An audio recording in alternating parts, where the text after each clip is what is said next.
Heart disease is one of the leading causes of death worldwide.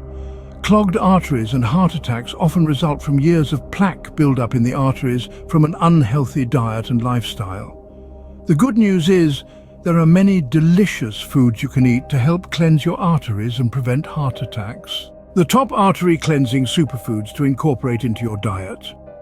Foods that are high in omega-3 fatty acids like salmon, avocados, olive oil, chia seeds, walnuts and flax seeds are powerful for reducing inflammation and lowering bad cholesterol. Leafy greens such as kale, spinach, arugula, Swiss chard and collard greens contain vitamins and minerals instrumental in artery health.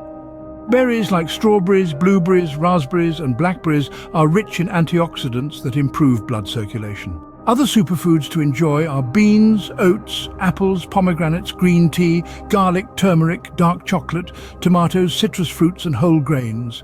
Try combining these foods into tasty salads, smoothies, stir-fries and other heart-healthy meals. Focus your diet around these incredible superfoods, stay active, reduce stress and get enough sleep. Your heart and arteries will thank you. Making even small dietary changes to include more artery cleansing and anti-inflammatory foods can go a long way towards unclogging arteries, lowering blood pressure, reducing inflammation, and keeping your heart healthy for life.